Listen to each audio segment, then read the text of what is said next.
And this is Gwen.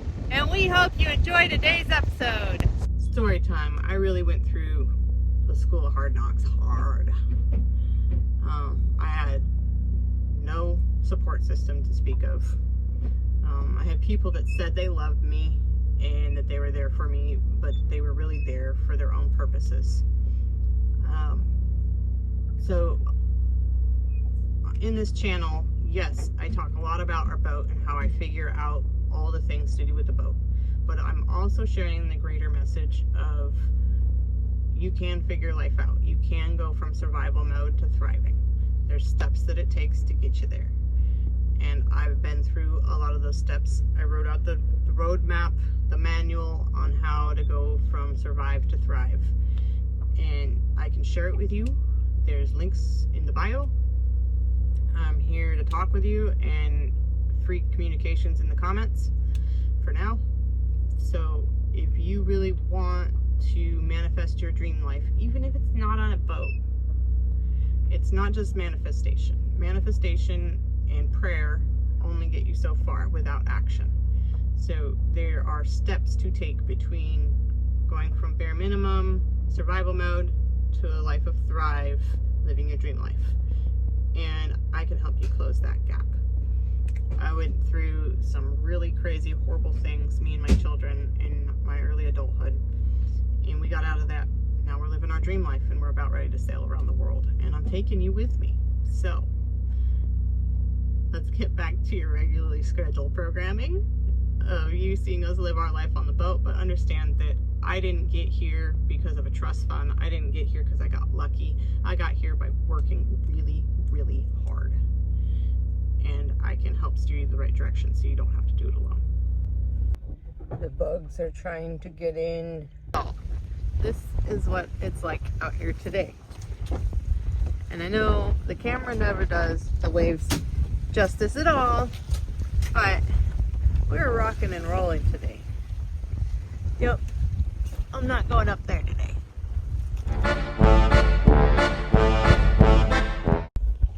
Today we are putting away items on the boat and working out communications amongst the crew. The boys have decided to go through their clothes and pick out what they don't want to bring with us that doesn't fit or is not their style anymore. The weather got bad, so we have to reschedule our going to shore. Well, since the weather's not cooperating with us going outside and going up the mast, I've decided we're going to work on some line splicing to set up our main halyard. This is everything that Anne had in her ditty bag, as she called it. The boat sewing bag and line splicing bag. The what now? So we are going to do some line splicing today and practice our skills.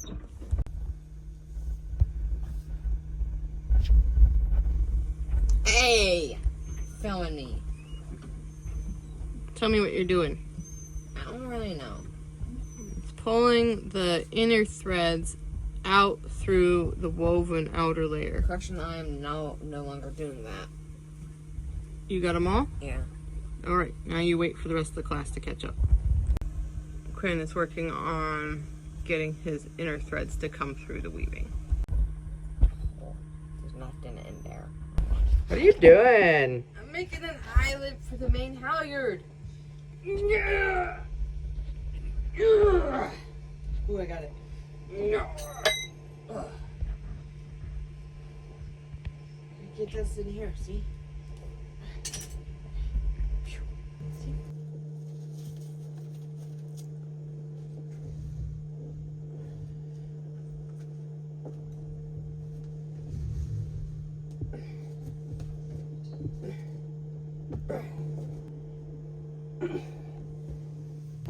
JJ, why are you making that face at me?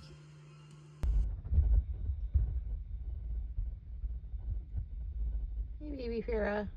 He's just sitting there staring at me. He's a happy baby.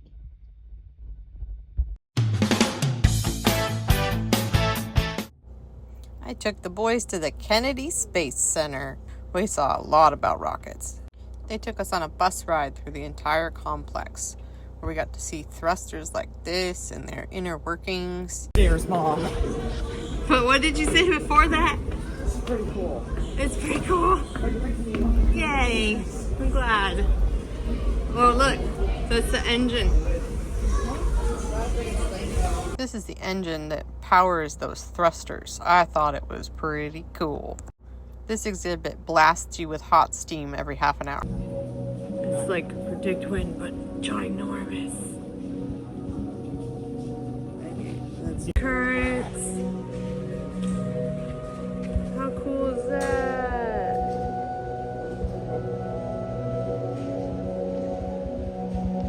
Hey, what was that? They said that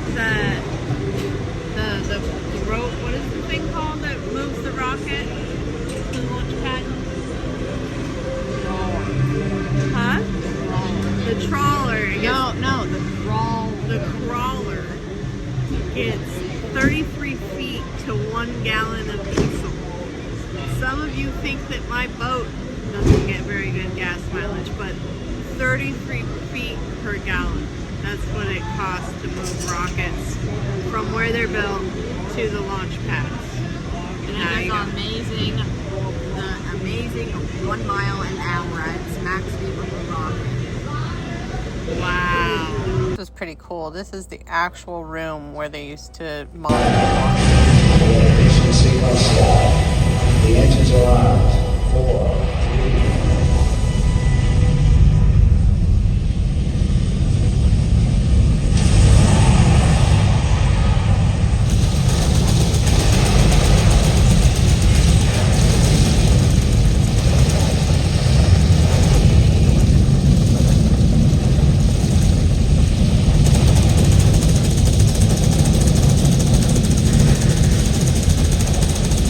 It was quite nostalgic, and the seats shook as the launch took off. But we did get to go to a simulator later, but they wouldn't let me record.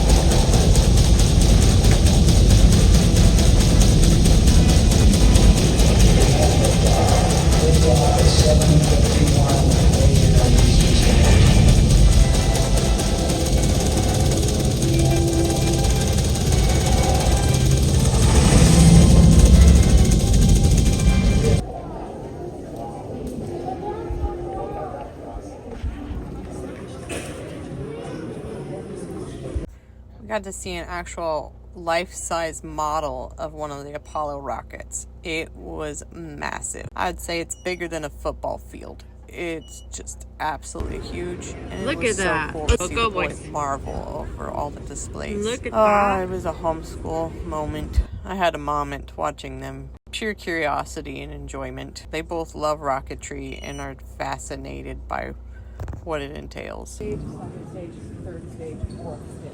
Jeez. It's the moon lander. Wow. We did get a few pictures all together. Smoother than I would Touch the moon. Get a picture with your brother touching the moon. What do you think, Quinn? Pretty cool.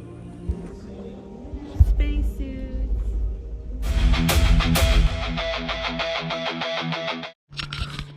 Alright, I am adjusting my harness and making sure it is on me as tight as we can get it.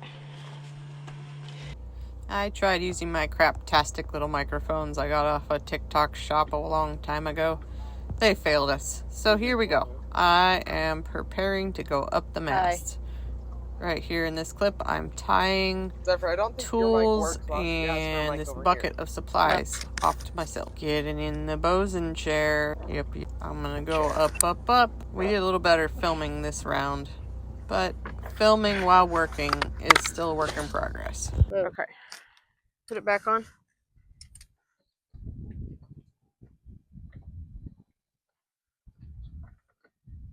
Okay, up. Little bits at a time. Up.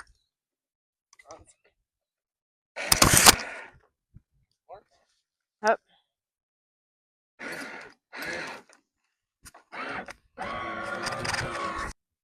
Yep. So we're using 2 safety lines that he ties off at about every 5 feet. One, then the other.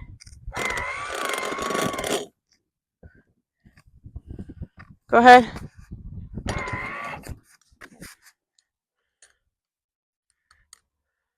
Hold on there.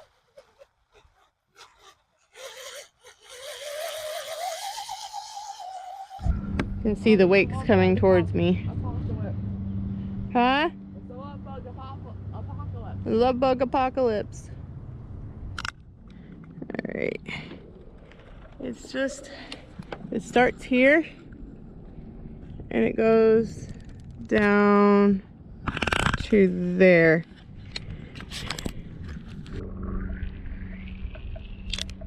So it's right there is the end of the check. And then on the lower end, it's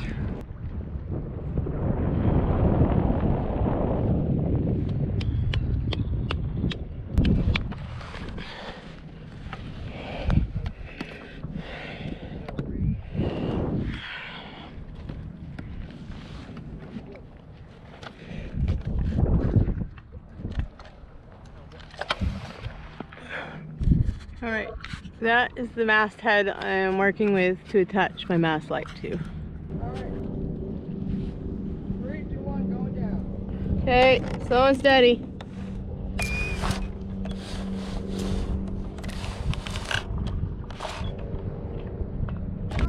Three stingray right there. They're just flapping around together. Have another wake coming. All right, I know after last week's episode, everybody's probably really worried about our mast and about me climbing our mast with it having a crack in it. But I'm here to reassure you. So after doing a ton of research and talking to many an expert, I discovered that there's a difference between a crack and a check in a mast, in a wooden mast. And in wooden masts, checks are extremely common, which is when the wood separates because it's drying. Just the normal seasoning of the wood.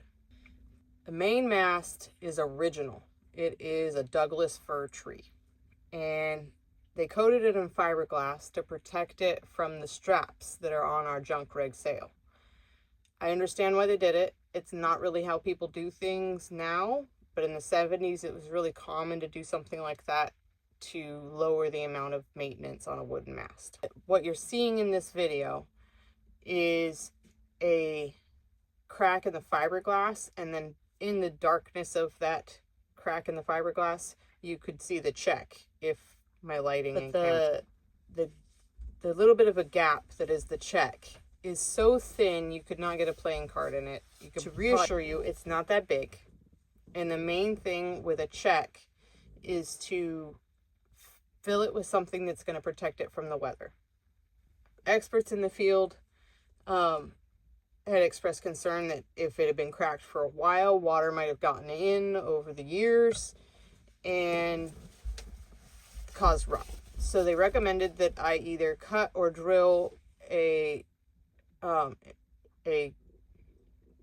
hole in the one end of the check. I chose to do it at the bottom end of the check because it prevents that check from running further, kind of like patching up pantyhose with nail polish. And then I can fill it with a piece of dowel. The old-fashioned way of fixing checks and masts is to fill them with beeswax and then bind them with rope, which is what you see me do in this video. I like the old way of doing things. The modern way of doing things has a few issues. With an epoxy and then paint over it, which, one, if you paint over it or fiberglass over it, you can't see what's going on with your wooden mast. And B, epoxy sets up a lot harder than beeswax, and that's a tree. It moves in the wind, and it's made to. We want it to be able to move, and if there's epoxy in it and it moves, then there's a hard piece of something in there that when it moves, it's going to pry that gap wider. And we don't want that to happen. We want a material that's going to flex with the tree. And by binding it, kind of like, I don't know if you've ever bound a knife handle or the end of a bow or anything, but it really does give it a lot of structural strength. Now, I did find some photos of old boats where they had done these methods, and I looked at stock photos to put in this video. They were about $30 each, and I decided to save my money and not show you those, but you can easily Google wooden mast images and you will see checks in those masts, and often you can tell it's got beeswax in it. So, also, in the old pictures that I saw, and in two of the experts I talked to had talked to me about it, and I see some on the mast already. Well, there's collars on the mast already. There's a technical name for them, but collars. But there's also what's called mast clamps, which looks like a collar, but it's got bolt ends on it, kind of like these bolt ends.